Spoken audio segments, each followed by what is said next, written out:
আসসালামু আলাইকুম, কি অবস্থা সবার?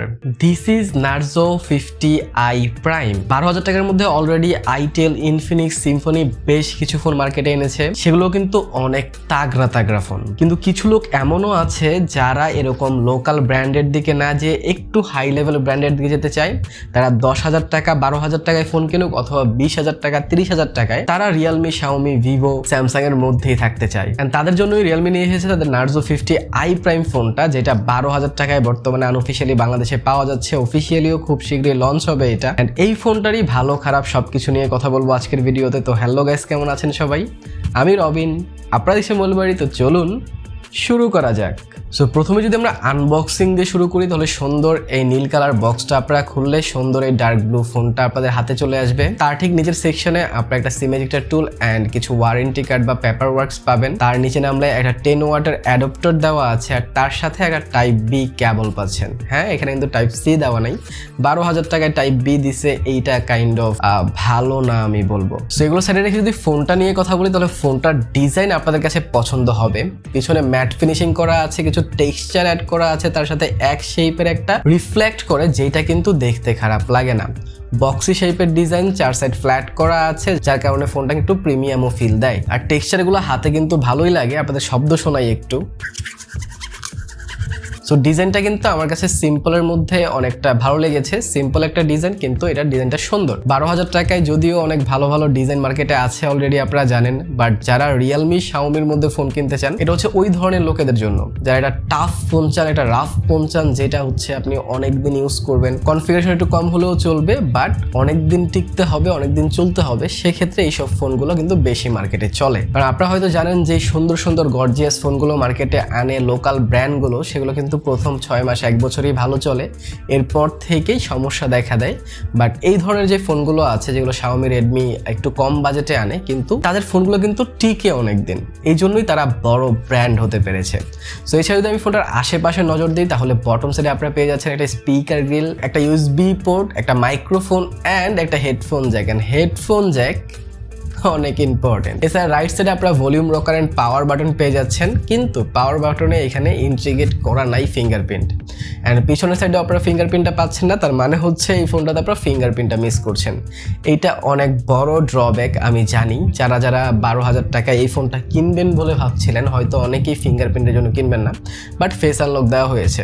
যদি আপনাদের কাছে ফিঙ্গারপ্রিন্ট ইম্পর্টেন্ট না হয়, তাহলে এটাকে গুরুত্ব দেওয়ার দরকার নাই। এছাড়া লেফট সাইডে আপনারা একটা কমপ্লিট সিম ট্রে পেয়ে যাচ্ছেন, যেখানে দুটো সিম কার্ডের পাশাপাশি একটা মেমোরি কার্ডও কিন্তু ইউজ করতে পারবেন। আর টপ সাইড পুরোটা ক্লিন পাচ্ছেন। এখানে সেকেন্ডারি নস্কেশনের মাইক একটা দিলে ভালোই হইতো, বাট যেখানে আমি সবচেয়ে বেশি ডিসএগ্রি করবো সেটা হচ্ছে এটার ইউএসবি পোর্ট। এই বাজেটে এটা টাইপ সি পোর্ট তো অবশ্যই এখন আমরা সবাই রিজার্ভ করি। লোকাল ব্র্যান্ডগুলো 10,000 টাকা 9,000 টাকায় এখন টাইপ সি পোর্ট দেয়।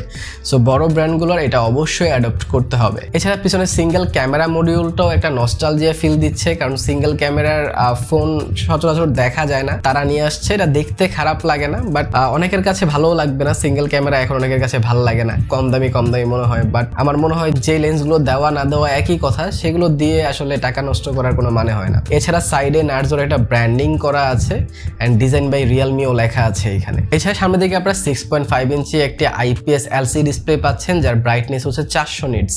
অ্যান্ড এই ব্রাইটনেসটা আপনাদেরকে সন্তুষ্ট করবে। ইনডোরে তো অনেক ব্রাইট হয়ে যাচ্ছিল, আমি অর্ধেক ব্রাইটনেস দিয়ে ইজিলি ইউজ করতে পারছিলাম। অ্যান্ড আউটডোরেও খুব ভালোভাবে এটা ডিসপ্লেটা ভিজিবল ছিল। ডিসপ্লেটা আমার কাছে পছন্দ হয়েছে, যদিও এটা পাঞ্চল কাট আউট দেওয়া হয় নাই। পাঞ্চল দিলে অবশ্যই ভালো হতো, বাট বাজেট বিবেচনায় এটাকে আমরা ইগনোর করি। বাট নিচের সাইডের চিনটাও কিন্তু একটু বড় পাচ্ছেন। সো ফুল ভিউ একটা এক্সপিরিয়েন্স আপনাদের হয়তো অতটা দিবে না, বাট ডিসপ্লেটার যেই কালার অ্যাকুরেসি ছিল, শার্পনেস ছিল, ইভেন ডিসপ্লেটার যে ব্রাইটনেস আমি বললাম, এগুলো কিন্তু আপনাদেরকে ভালোভাবেই ইমপ্রেস করবে। অ্যান্ড এটাতে আমি অনেকক্ষণ ইউটিউব দেখেছি, কন্টেন্ট ওয়াচ করেছি, অ্যান্ড ওইগুলোও কিন্তু আমাকে অনেক এন্টারটেইন করেছে। কিন্তু ডিসপ্লেতে আপনারা কোনো 90 হার্জের রিফ্রেশ রেট পাচ্ছেন না। আমি বেশ কিছুদিন ধরে আইটেল, ইনফিনিক্স, সিম্ফনির ভিডিও করতে করতে আমার এখন মনে হয় যে সব 12,000 টাকার ফোনেই 90 হার্জ রিফ্রেশ রেট দেওয়া বাধ্যতামূলক। বিকজ অফ বলতে বলতে অভ্যাস হয়ে গেছে। আমি এটা তো বলেই ফেলতে চাইছিলাম, বাট তখনই মনে পড়লো আসলে এটাতে তো 90 হার্জের রিফ্রেশ রেট নাই।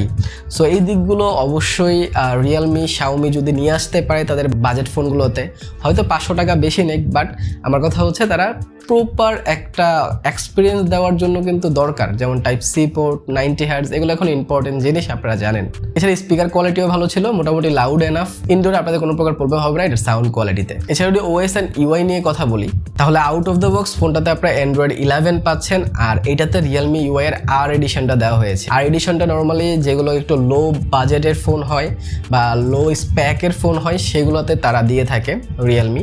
সো আর এডিশন পেয়ে যাচ্ছেন তার সাথে অ্যান্ড্রয়েড 11, বাট বর্তমানে এসে যদি এই ফোনটা বাংলাদেশে আপনারা লঞ্চ করেন ডেফিনেটলি অ্যান্ড্রয়েড 12 বাধ্যতামূলক। এখন 13 চলতেছে, বেশ কিছু ফোন 13এও লঞ্চ হয়েছে বাংলাদেশে। সো অ্যান্ড্রয়েড 11 এটা কিন্তু অনেকটাই কম, আর এইসব ফোনগুলো যেহেতু লো স্পেক্সের ফোন, এইসব ফোনে কিন্তু আপডেট আসে না বললেই চলে। সো আপনারা 12-এর আপডেট পাবেন না জেনেই এই ফোনটা বাজারে কিনতে যান যদি আপনারা এটা কেনার চিন্তা ভাবনা করেন। তারপর ভিডিওটা শেষ পর্যন্ত দেখেন, আমার রিকমেন্ডেশন থাকবে কি থাকবে না সেটা কিন্তু আমি ভিডিওর শেষের দিকে আপনাদেরকে জানাবো। এছাড়া যদি ফোনের পারফরমেন্স সেকশনে আসেন তাহলে এখানে ইউনিসকেট T612 এই চিপসেটটি দেওয়া হয়েছে, যেটাতে আমি অন্তত বেঞ্চমার্ক রান করিয়েছিলাম অ্যান্ড এইটা কিন্তু মোটামুটি ভালোই পারফর্ম করছিল, প্রায় 2,40,000-এর উপরে স্কোর করছিল অ্যান্ড এইটা কিন্তু একটা ভালো লেভেলের স্কোর যদি আপনি এই বাজেট চিন্তা করেন। সো আপনারা যদি একটা ভালো পারফরমেন্সের ফোন চান তাহলে এটা আপনাদের জন্য হতে পারে, কারণ এটাতে আমি ফুটবল খেলেছি যেটাও খুব দুর্দান্ত খেলা যাচ্ছিল।